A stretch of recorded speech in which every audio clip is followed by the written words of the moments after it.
पर 26 नंबर देखते हैं। जैसा कि यहाँ 26 नंबर क्वेश्चन कह रहा है if H C F A comma B, A और बी का एच सी एफ 12 है ना। ए और बी का जो एच सी एफ है वो क्या है 12 है। और दूसरा क्या कह रहा है, और ए और बी का जो मल्टीपल है वो कितना है 1800 है। ए और बी का जो प्रोडक्ट है वो 1800 है। तो हमें बताना क्या है, एलसीएम ए एंड बी का एलसीएम बताना है। ये आपके सामने क्वेश्चन है ना। तो अब यहाँ पर फार्मूला क्या होता है, A into B is equal to H C F A comma B और मल्टीप्लाई एलसीएम दोनों नंबर का, है ना। तो ए बी ये दोनों का मान कितना है 1800, एच सी एफ 12 है, तो एलसीएम कैसे आएगा, है ना। 12 बन जा 12 और यहाँ पर 12 बन जा 12 6 0 12 5 जा 60 और 0 यानी कि कितना आ गया 150 आंसर आ गया। तो कौन सा ऑप्शन सही होगा, देखिए 150 वाला सही होगा। ये एकदम इजी क्वेश्चन है।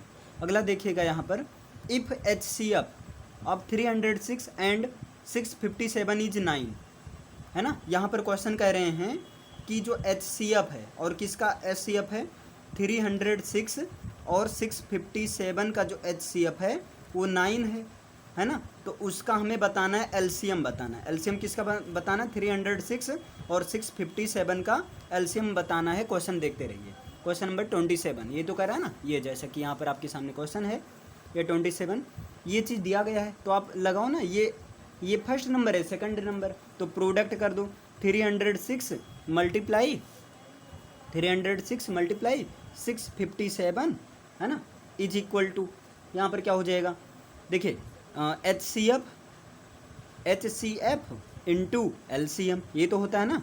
तो एच सी एफ का वैल्यू तो दिया ही गया है, तो लिख दो 306 इंटू 657, एच सी एफ 9 है, 9 इंटू एलसीएम। अब इसको कैंसिल कर दो ना, देखिए 9 उन जा 9 और यहाँ पर 9 3 जा 27, 9 3 जा 27 और 9 4 जा 36, क्लियर, ये हो गया कैंसिल। अब इसको मल्टीप्लाई कर लो, है ना। तो एलसीएम कितना आ जाएगा, मल्टीप्लाई कर लो, तो 4 से बन जा, मल्टीप्लाई करेंगे 4 से बन जा 28 और 4 5 जा 20 और कैरी 2 22, 4 6 जा 28 और 2 30, अरे सॉरी 4 6 जा 24 और कैरी 2 26 हो जाएगा। फिर 3 से बन जा 21 और 3 5 जा 15 और 2 17 और 3 6 जा 18 और कैरी 1 19 ऐड कर दो तो 8 और 2 1 3 6 7 13 3 9 9 और ये क्या था 2 9 2 11 1 12 और 1 और 2 मतलब कैरी 1, तो इतना आ गया। तो यहाँ पर देखिए कौन सा ऑप्शन सही है, देखिए यहाँ पर आया 22 338 यानी कि जब कैंसिल करेंगे इन दोनों को मल्टीप्लाई करेंगे तो कितना आ जाएगा 22338। देखिए कहाँ पर है, कौन सा ऑप्शन है 22338, ये देखिए पहला ऑप्शन सही है आपका, है ना। तो ए ऑप्शन सही होगा। अब ये कैलकुलेटिव है आपका, कैलकुलेशन से भागना मत, है ना। तुरंत फटाफट कुछ नहीं, बहुत ज़्यादा वो दिक्कत नहीं, जैसे तुरंत मल्टीप्लाई यहीं साइड में करो कोई दिक्कत नहीं, है ना। अगर आप जितना आप सोचेंगे लाओ डायरेक्ट करें 34 से तब नहीं हो पाएगा, तुरंत आप ऐसे करो जैसे हमने किया 4 से बन जा ऐसे, तो इतना आंसर हो गया। चलिए तो 27 का ए ऑप्शन होगा। अगला देखिए 28 नंबर कह रहा है, 28 नंबर कह क्या रहा है देखिएगा, 28 नंबर कह रहा है एलसीएम, देखिएगा आप लोग भी देखते रहिएगा, LCM and HCF of 2 numbers are relatively, मतलब 2 नंबर दिया गया है, मान लेते हैं दोनों नंबर ए है और दूसरा बी है ना। और दोनों का जो एचसीएफ है ए और बी, दोनों का एचसीएफ है, यानी कि ए और बी का जो एचसीएफ है, इसे रोके रहो भाई, ए और बी का जो एचसीएफ है वो कितना है 1001 है, और जो एलसीएम सॉरी यार एचसीएफ 7 है, एचसीएफ क्या है 7 है, और जो एलसीएम है दोनों नंबर का ए और बी का जो एलसीएम है वो कितना 1001 है। तो how many such pairs are possible, तो बताइए कितने पेयर पॉसिबल होंगे, तो यहाँ पेयर बताना है आपको, है ना। तो चलिए मान लेते हैं ये आपका क्वेश्चन है, ए और बी का एचसीएफ है 7 और ए और बी का जो एलसीएम है क्या है 1001 है।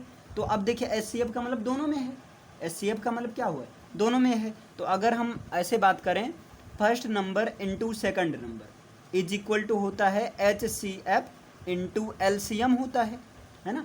और एचसीएफ का वैल्यू क्या है 7 है और एलसीएम का वैल्यू 1001 है। और देखो ए और बी ये दोनों नंबर है। अब जरा दिमाग लगाओ, जब एचसीएफ 7 है तो एचसीएफ 7 का मतलब क्या है 7 दोनों के पास है। अरे यार ये समझ पाए कि नहीं 7 जैसे हम कह दें 3 और यहीं पर कर दें 6 और कह दें दोनों का एचसीएफ जो है ना वो 3 है। तो अगर यहाँ इसको ब्रेक करेंगे 1, इसको ब्रेक करेंगे तो 1 मल्टीप्लाई 3 हो जाएगा और इसको जब ब्रेक किया जाएगा तो 2 मल्टीप्लाई 3 हो जाएगा, मतलब 3 दोनों पास है ना। तो वैसे यहाँ पर अगर देखेंगे तो 7 दोनों पास है, 7 दोनों के पास का मतलब 7A और multiply 7B is equal to इतना हो गया। अब यहाँ पर देखो ये हो गया आपका, अब इसी को सॉल्व कर लो। जब इसको सॉल्व करेंगे तो ये 7 से ये 7 कैंसिल हो गए, है ना। तो यहाँ पर इसको हम लिख सकते हैं 7 into AB is equal to 1001। अब क्या है 7 से कैंसिल होगा तो AB इज इक्वल टू हो जाएगा 1001, है ना। तो यहाँ पर क्या करो डिवाइड कर दो 7, क्योंकि उधर जाएगा डिवाइड में हो जाएगा। 7 उन जा 7, 7 उन जा 7 और यहाँ 3 0 आया, 3 0 मतलब 7 4 जा 28, फिर यहाँ 2 1 आया, 7 3 जा 21। तो यहाँ पर AB इज इक्वल टू आ गया 143। अब ये कह रहे हैं ये दो नंबर ऐसे कितने पेयर आपके बन सकते हैं, है ना, ऐसे कितने पेयर जो हैं बन सकते हैं। जब अब इनको ब्रेक करो, जब इनको ब्रेक करेंगे तो इनको किस फॉर्म में, एक तो हम ब्रेक कर सकते हैं 1 मल्टीप्लाई 143 ऐसे कर सकते हैं, है ना। दूसरा अगर इनको ब्रेक करना हुआ तो इनका पेयर कैसे हो जाएगा, इनका पेयर हो जाएगा अगर आप 143 का कर लो एलसीएम, यहाँ से डिसाइड हो जाएगा 11 उन जा 11 और 11 3 जा, फिर यानी कि इनको लिख सकते हैं 11 मल्टीप्लाई 13। तो कितना पेयर बना, एक तो ये बना और एक तो ये बना, मतलब 143 को हम दो तरीके से लिख सकते हैं, 1 मल्टीप्लाई 143 और दूसरा लिख सकते हैं 11 मल्टीप्लाई 13। तो यही चीज़ हो गया तुम्हारा आंसर। समझ में आया। तो कितने पेयर बने, दो ही बने और कोई पॉसिबल नहीं है, और कोई पॉसिबल नहीं है। तो यहाँ पर 2 जो है आपका आंसर होगा।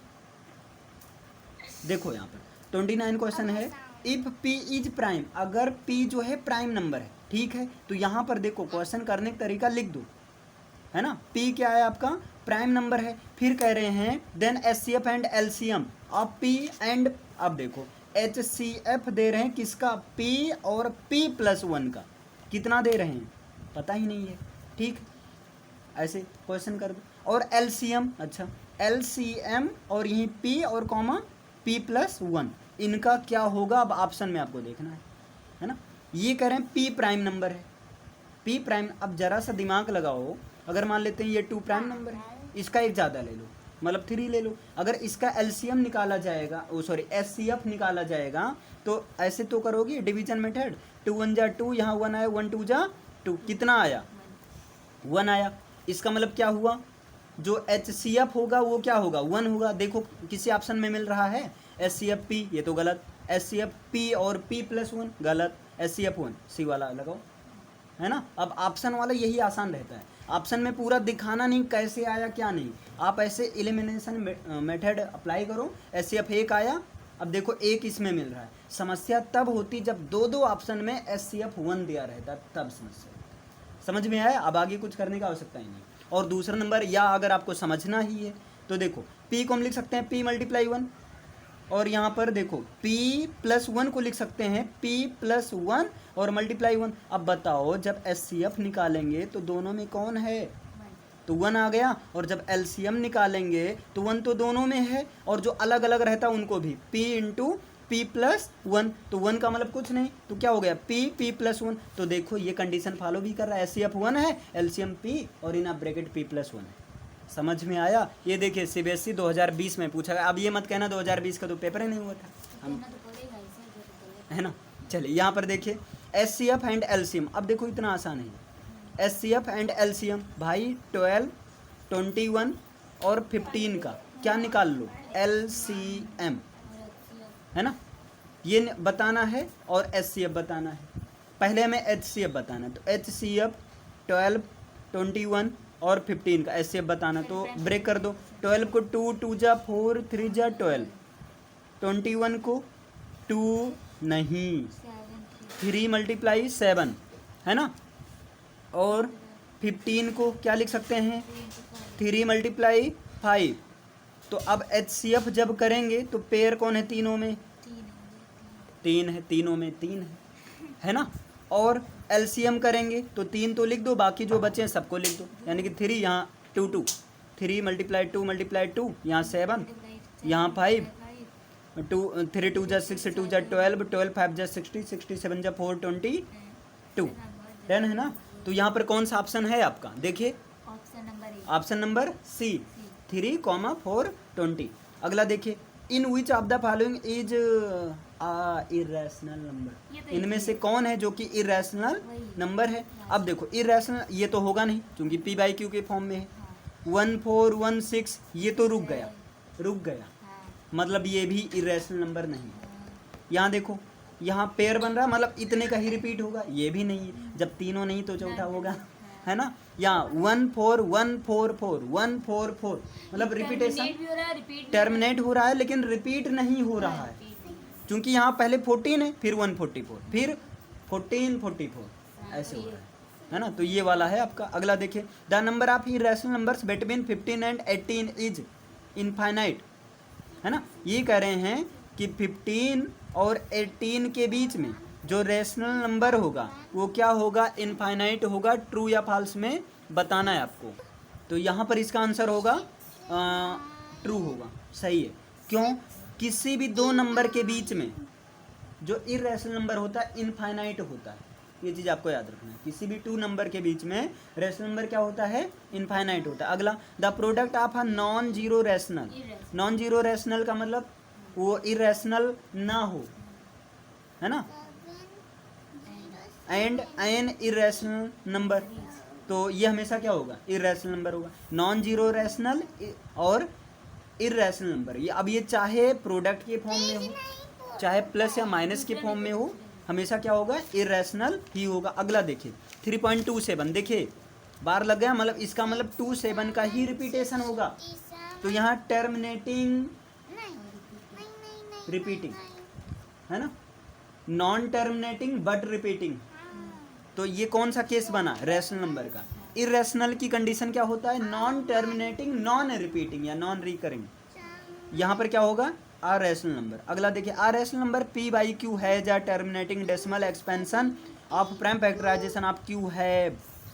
अब ये देखो, ये कह रहे हैं कोई भी रेशनल नंबर मान लीजिए P/Q के फॉर्म में है, तो ये टर्मिनेटिंग कब होगी, तो इसके लिए कंडीशन बताया गया था, किसी रेशनल नंबर के टर्मिनेटिंग होने के लिए Q का जो फैक्टर होना चाहिए या तो 2 होना चाहिए या 2 की पावर के फॉर्म में होना चाहिए केवल, या तो केवल 5 होना चाहिए या 5 के पावर के फॉर्म में होना चाहिए, या दोनों के प्रोडक्ट के फॉर्म में होना चाहिए, मतलब 2 इस तरह से प्रोडक्ट फॉर्म में होना चाहिए, है ना। तो Q का मान क्या होना चाहिए, ये करें, Q का मान क्या होना चाहिए, 2 होना चाहिए कि 5 होना चाहिए कि बोथ, तो B और C बोथ, है ना। Q का मान दोनों हो सकता है, एक रहेगा तब भी चल जाएगा, लेकिन अगर ये ऑप्शन नहीं देता तब भाई दिक्कत रहता है ना। अब यहाँ जब दोनों, भाई दोनों तो हो सकता है, तो यहाँ पर क्या होगा, डी ऑप्शन होगा, 35 होगा। चलो इधर देखो, यहाँ पर अगला क्वेश्चन है, if 13/125 is a rational number, अगर ये रेशनल नंबर है then decimal expansion of it which terminates, तब ये बताओ ये कितने डेसिमल प्लेस के बाद ये टर्मिनेट होगा और इसका वैल्यू क्या होगा, है ना। तो अब यहाँ पर मतलब सॉल्व कर लो, है ना, इसका मतलब क्या करेंगे, सॉल्व कर लेंगे। तो यहाँ पर 13 डिवाइड बाई 125 सॉल्व कर लो, जाएगा है नहीं, डेसिमल लगा, 0 हो गया, कितने टाइम जाएगा, 1 टाइम 125, कितना आया, यहाँ 5 आया, फिर ये सब शहीद हो गए 5, है ना, फिर यहाँ 0 पर 0 आया, है ना। अब अभी तो नहीं जाएगा, 1 0 यहाँ लगा रहे हैं, जब 1 0 लगा रहे हैं तो क्या करेंगे, कितने टाइम ले चलेंगे, यहाँ जीरो लगेगा, है ना, यहाँ पर जीरो नहीं लगेगा, यहाँ जीरो लगेगा। अब देखिए अब कितने टाइम जाएगा ये, चलिए ठीक है, तो ये हो गया आपका गलत। देखिए यहाँ पर 125 से आपको डिवाइड करना है 13 में, तो डेसिमल लग गया, यहाँ जीरो आ गया, 1 टाइम ले चलो तो कितना आ गया, यहाँ 5 आ गया, है ना, एक जीरो लगा, अभी तो जाएगा तो है नहीं, जाएगा तो है नहीं, तो एक जीरो और लगाए तो यहाँ पर क्या कर दो, जीरो लगा दो। क्लियर है ना। अब यहाँ पर ये कितने टाइम जाएगा, 4 टाइम जाएगा, तो जब 4 टाइम ले चलेंगे तो 500 ये पूरा टाइम ऐसे चला जाएगा। डन हुआ ना। हाँ, डेसिमल के पहले जीरो नहीं लगता है, डेसिमल के बाद में जीरो लगेगा। क्लियर है ना। यहाँ जैसे यहाँ डेसिमल के जस्ट यहाँ जीरो नहीं लगेगा, सॉरी, है ना, इतना क्लियर हुआ ना। मतलब डेसिमल और 1 के बीच में जीरो नहीं लगेगा, थोड़ा सा मिस्टेक हो गया था, यहाँ 104 होगा।